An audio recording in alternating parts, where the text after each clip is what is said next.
Hi hello friends, welcome back to my channel. ವೀಕ್ಷಕರೇ, ಇದನ್ನು ನೋಡಾತಿರಲ್ಲ, ಇದರ ಹೆಸರು ಇಂಜಿ ಕರಿ ಅಂತ ಹೇಳ್ತಾರೆ ಕೇರಳ ಕಡೆ.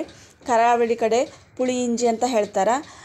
ಇದು ಸ್ವೀಟು ಇರುತ್ತೆ, ಆಮೇಲೆ ಹುಳಿ ಇರುತ್ತೆ, ಖಾರ ಇರುತ್ತೆ, ಎಲ್ಲ ಮಿಕ್ಸ್ ಇರುತ್ತೆ. ಭಾಳ ಟೇಸ್ಟ್ ಇರುತ್ತೆ.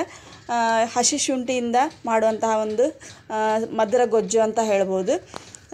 ಹಾಗಾದ್ರೆ ಬರ್ರಿ ನಾನು ತೋರಿಸ್ತೀನಿ ಇದು ಹೆಂಗೆ ಮಾಡ್ತೀನಿ ಅಂಥೇಳಿ.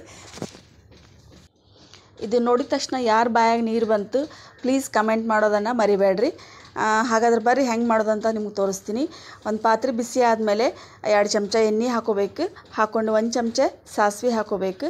ಸಾಸಿವೆ ಚಟಪಟ ಅಂತ ಸಿಡಿದ್ಮೇಲೆ ಮೊದಲು ಹಸಿ ಶುಂಠಿಯನ್ನು ಸಣ್ಣ ಸಣ್ಣ ಪೀಸಾಗಿ ಕಟ್ ಮಾಡಿ ಇಟ್ಕೋಬೇಕು ರೀ. ಹಸಿ ಶುಂಠಿ, 1 ಹಸಿಮೆಣ್ಸಿಕಾಯಿ ತೊಗೊಂಡಿನಿ, ಒಂದು ಅರ್ಧ ಚಮಚ ಮೆಂತ್ಯಕಾಳು ತೊಗೊಂಡಿನಿ. ಇದೆಲ್ಲ ತೊಗೊಂಡು ಚೆಂದಾಗಿ ಫ್ರೈ ಮಾಡ್ಕೋಬೇಕು ರೀ. ನಾನು ಸ್ವಲ್ಪ ಪ್ರಮಾಣ ಮಾಡಾಕತ್ತೀನಿ, ಹಾಗಾಗಿ ಹಸಿ ಶುಂಠಿ ಸ್ವಲ್ಪ ತೊಗೊಂಡಿನಿ. ಜಾಸ್ತಿ ಪ್ರಮಾಣ ಮಾಡಬೇಕಿತ್ತಂದ್ರೆ ಹಸಿ ಶುಂಠಿಯನ್ನು ಜಾಸ್ತಿ ಪ್ರಮಾಣದೊಳಗೆ ತೊಗೋಬೇಕಾಗುತ್ತೆ. ನೋಡಿರಿ, ಇದು ಹಂಗಾಗಿ ಫ್ರೈ ಮಾಡ್ಕೊತಿರ್ಬೇಕಾಗುತ್ತೆ ಕೈ ಬಿಡಲಾರ್ದಂಗೆ.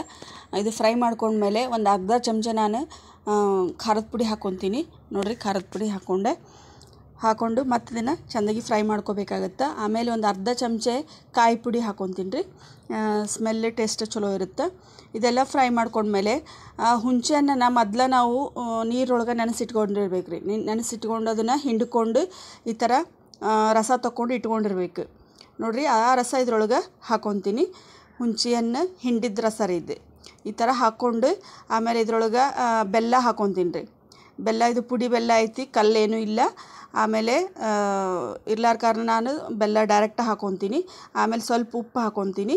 ಇಷ್ಟೆಲ್ಲ ಹಾಕ್ಕೊಂಡು ಸಣ್ಣ ಉರಿಯೊಳಗೆ ಇದನ್ನು ಚೆಂದಾಗಿ ತಳಮಳ ಅಂಥೇಳಿ ಒಂದು 10 ನಿಮಿಷದೊಳಗೂ ಕುದಿಸ್ಬೇಕು ರೀ. ಇದು ಸ್ವಲ್ಪ ಇದು ಗಟ್ಟಿಗತೆ ಬರಬೇಕು ರೀ. ಇದು ನೋಡಿರಿ, ನಾಲ್ಗಿಗೆ ಇದು ಹೊಸ ರುಚಿಯನ್ನು ಕೊಡುತ್ತೆ, ಭಾಳ ಟೇಸ್ಟ್ ಇರುತ್ತೆ. ಇಲ್ಲಿ ಎಲ್ಲ ಮದುವೆ ಒಳಗೆ ಸಮಾರಂಭದೊಳಗೆ ಅಂದ್ರೆ ಸದ್ಯ ಒಳಗೆ ಕಂಪಲ್ಸರಿ ಇದು ಇದ್ದೇ ಇರುತ್ತೆ. ನೀವು ಮಾಡಿ ನೋಡಿರಿ ಹೆಂಗೆ ಬಂತಂತ ಹೇಳಿ ನನ್ನ ಕಮೆಂಟ್ ಮೂಲಕ ತಿಳಿಸ್ರಿ. ಅನ್ನದೊಳಗೆ, ಚಪಾತಿ ಒಳಗೆ ಡೈಲಿ ಯೂಸ್ ಮಾಡ್ಬೋದು. ಆಮೇಲೆ ಫ್ರಿಜ್ ಇರಲಾರ್ದ ನೀವು ಹೊರಗಡೆನೇ 2-3 ದಿನ ಇಟ್ಟು ತಿನ್ಬೋದು. ಫ್ರಿಜ್ಜಿನೊಳಗೆ ಇಟ್ಟರಂದ್ರೂ ಒಂದು 15 ದಿನವರೆಗೂ ಇಟ್ಟು ತಿನ್ಬೋದು, ಏನೂ ಆಗಂಗಿಲ್ಲ, ಕೆಡಂಗಿಲ್ಲ. ಈ ವಿಡಿಯೋ ಇಷ್ಟ ಆತಂದ್ರೆ ಒಂದು ಪ್ಲೀಸ್ ಲೈಕ್ ಮಾಡಿರಿ, ನಿಮ್ಮ ಫ್ರೆಂಡ್ಸ್ಗೆಲ್ಲ ಶೇರ್ ಮಾಡಿರಿ. ಯಾರು ಹೊಸದಾಗಿ ಚಾನಲ್ ನೋಡತ್ತೀರಿ ಪ್ಲೀಸ್ ಸಬ್ಸ್ಕ್ರೈಬ್ ಮಾಡ್ಕೊರಿ, ನನಗೆ ಸಪೋರ್ಟ್ ಮಾಡಿರಿ. ಮತ್ತು ಮುಂದಿನ ವಿಡಿಯೋದಾಗ ಸಿಗ್ತೀನಿ. ನಮಸ್ಕಾರ.